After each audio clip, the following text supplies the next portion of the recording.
어렵고 복잡한 뉴스를 보다 더 쉽고 재밌게 만나는 알고팡 보고팡 팡팡 뉴스 시작합니다. 한라산의 작고 소중한 생명 이야기가 오늘의 주제인데요. 작지만 소중하다라고 하니까 왠지 보호해야만 할 것 같은 느낌이 드는데요. 어떤 소식인지 본격적으로 얘기 시작해 볼까요? 요즘에 이제 한라산 설경 보러 많이들 또 가시잖아요. 네. 근데 이렇게 거길 가면서도 사실은 한라산에 어떤 생물들이 살고 있나, 특히 작고 이 소중한 애들은 잘 안 보이거든요. 네. 그래서 그런 걸 좀 알고 가면은 우리가 한라산에 대한 소중함을 더 많이 느낄 수 있지 않을까 싶어서 오늘 좀 내용을 준비를 해봤고, 그런 의미에서 두 분께 좀 질문을 드려볼게요. 두 분은 한라산에 사는 생물 하면은 좀 어떤 생물이 먼저 떠오르시나요? 저는 작고 소중한 아이는 떠오르지는 않고요. 산이니까 아무래도 새, 까마귀 이런 것들이 떠오르네요. 큰 아이가 떠오르네요. 네네. 저는 한라산 등반할 때 자주 봤던 조리대 식물도 오. 생각이 나고요. 뭐 한라산 하면 가장 먼저 떠오르는 동물로 노루가 있죠. 오, 되게 지금 전문적인 조리대 얘기도 해주셨는데, 이게 최근에 사실은 제주도가 이 한라산에 대한 좀 생물에 대한 연구를 했고, 그 결과를 또 발표를 했거든요. 그래서 오늘은 좀 그 내용 위주로 얘기를 해볼까 해요. 그래서 제주도 세계유산본부가 관련된 전문가들이랑 작년 4월부터 11월까지 장장 7개월에 걸쳐서 네. 이 한라산 국립공원 안에 그 생물상 현황을 조사했고요. 그 결과에 좀 주목받는 여러 가지 얘기 중에 하나가 한라산의 연체동물 얘기가 좀 이렇게 소개가 돼서 오늘 그것도 한번 얘기를 해볼까 합니다.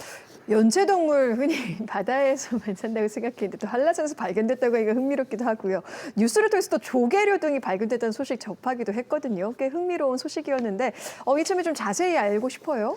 연구진이 이제 이번 연구에서 밝힌 내용은 한라산 국립공원 안에 총 134개 생물이 서식하고 있다 이렇게 확인했다고 하고요. 이 중에 이제 말씀 주신 그 연체동물이 네. 19종이 이제 확인이 됐어요. 그렇군요. 근데 또 주목할 점이 제가 앞서서 얘기를 이제 빼먹었는데 이 한라산 국립공원 안에서 연체동물이 이렇게 서식하고 있는 요 도 차원에서 확인한 이런 결과는 또 이번이 최초라고 하니까 또 좀 주목할 필요는 있을 것 같아요. 근데요, 이 한라산 연구는 사실 오래전부터 해왔잖아요.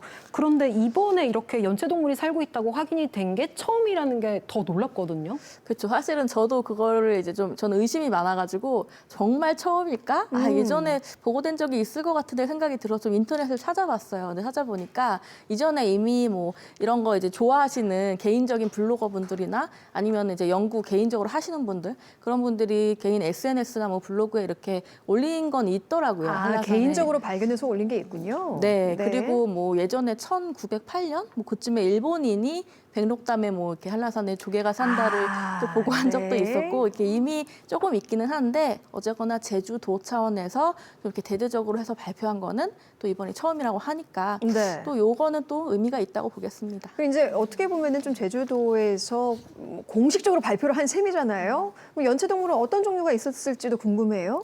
한국 고유종, 그러니까 토종이라고 하죠. 우리 앞서서 그 동백꽃 토종 봤는데 그것처럼 이제 한국 토종 고유종인 산골조개 그리고 산골조개. 네, 제주 난방밤 달팽이 좀 어려워요. 제주 난방밤 달팽이 네. 이렇게 두 개가 지금 이렇게 좀 주목을 받고 있는데 일단 산골 조개는 그냥 이름으로 우리가 좀 추측을 할 수 있죠. 산에 사는 조개. 네. 근데 얘네가 좀 이렇게 되게 매력적인 게 굉장히 작아요. 다 커도 1cm 정도밖에 안 된다고 하고. 손톱만 하네요. 맞아요. 정말. 그리고 네. 이게 그 한라산 저 윗속 굉장히 깨끗한 용천수 나오는 그런 물 속에 사는 애들인데 이게 어떻게 산에서 살게 된지 우리나라에서 아직은 그 원인이 밝혀지지 않았다 그래요. 굉장히 좀 신비로운 생물이라고 하겠고 제주 남방밤 달팽이 예. 그 얘네들도 습기가 좀 있는 그 숲속의 그 낙엽 밑에 이런 데 많이 산다고 하는데 이 생긴 게 좀 특이해요. 그 일반 달팽이는 이제 그 껍질이 있고 뒤에 꼬리가 이렇게 쭉 나오잖아요. 네네네. 근데 이 꼬리가 끝부분이 나와 있지가 않고 껍질 안에 들어가 있어요.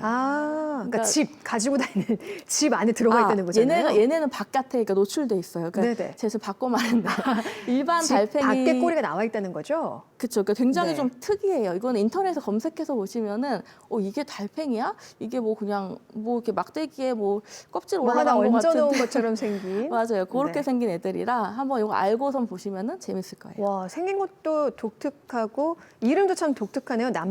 밤달팽이, 네. 산골조개도 살고 한라산은 정말 알면 알수록 이렇게 생명력이 넘치는 곳이다라는 생각이 드는데 130종이 넘는 생물종이 이제 한라산에 산다고 했잖아요. 이 외에 또 흥미로운 생물종도 살고 있을 것 같은데요. 맞아요. 이번에 이제 또 전문가들이 많이 주목했던 것 중 하나가 담수어류. 담수어류가 얼마나 많이 살고 있을까 이게 좀 많이 주목을 예. 했는데 이제 담수어류가 이번에 발견된 게 그 물장오리에서 미꾸리 그리고 어리목 탐방안내소 요 인공 연못이 있는데 거기에서 잉어 이렇게 두 종류밖에 발견은 되지 않았다고 하고요. 참고로 이제 습지가 이제 많이 있는 것으로 알려졌던 그 살아오름 그리고 뭐 소백록 이런 데서도 담수어류가 살 거다 이렇게 예상을 처음에 많이 했는데 예. 발견은 되지 않았다 그래요. 아, 그리고 그러니까, 과거에 네. 또 미꾸리를 인위적으로 이식했다 이렇게 좀 알려져 있던 곳이 그 천백습지거든요. 네. 거기에서도 미꾸리는 없었어요. 그렇군요. 의외로 담수어류 종은 또 많지가 않네요. 이게 특정 장소에서 특정 어류가 발견된 건데 거기에 대한 이유도 좀 같이 알려줬나요? 일단은 뭐 이거는 제주도 분들은 추측을 하실 수 있을 것 같아요. 제주도의 하천들은 거의 거천이 많잖아요. 예. 물이 고이기보다는 아래로 이렇게 다 빠져나가죠. 아, 그렇죠. 네. 그래서 담수어류는 물이 고여 있어야 살 수가 있는데 그런 경우가 흔치 않으니까 좀 서식하기 힘든 지형 특성상 맞아요. 물이 다 밑으로 내려가기 때문에 맞아요. 예. 그런 것들이 있고 그리고 한라산 하천도 이렇게 낙차가 굉장히 크기 때문에 물이 고이기도 힘들고 그래서 좀 어류 서식이 어려운 환경이다. 이런 좀 연구 결과가 있고요. 근데 이제 물장오리 같은 경우는 항상 물이 고여 있는 또 습지잖아요. 그래서 이제 미꾸리들이 서식할 수 있는 그런 환경이 만들어졌고 여기가 또 그냥 단순히 한두 마리 발견된 게 아니고 굉장히 많이 서식하고 있는 대규모 미꾸리 서식지로 이번에 때를 지어서 서식하고 있나 봐요. 네. 맞아요. 그래서 좀 의미 있는 성과라고 보겠습니다. 살아오름도 이 물장오리처럼 산정호수이잖아요. 그런데 또 여기에서는 미꾸리가 발견되지 않은 점도 좀 특이해요. 이유가 있을까요?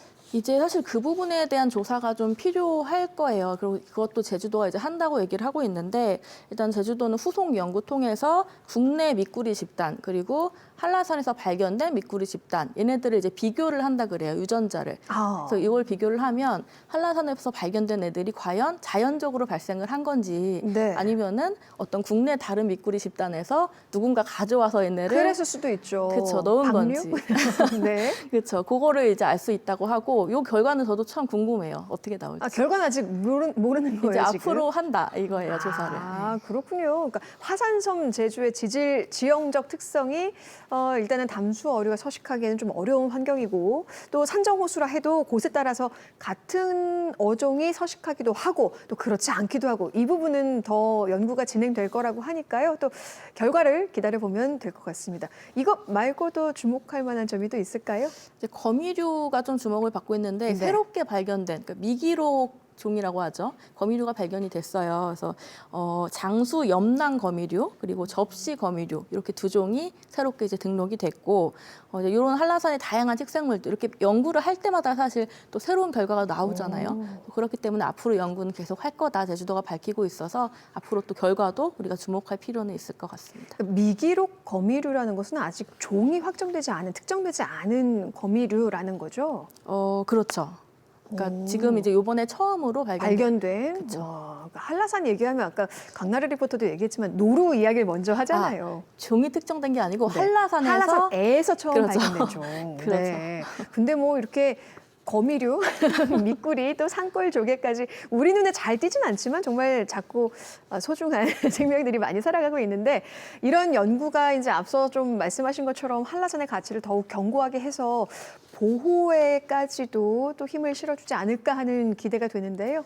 그렇죠. 그리고 마지막으로 또 생물을 하나 더 얘기를 하고 오, 싶은데 네네. 노루 얘기. 아까 한라산 하면 노루 생각난다 하셨는데 네. 리포터께서 이 한라산 노루가 원래 그 1980년대에 멸종 위기에 처한 애들이었어요.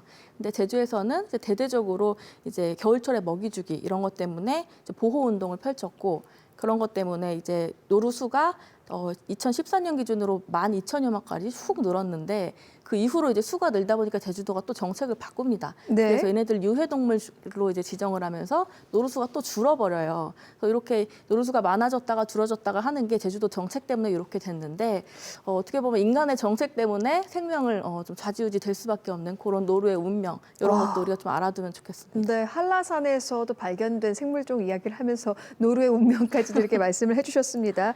보호를 말하면서 또 공존이 배제된 아이러니한 상황은 이제 그만 되풀이해야 될 것 같고요. 오늘 이야기는 여기까지 듣겠습니다. 두 분 말씀 고맙습니다.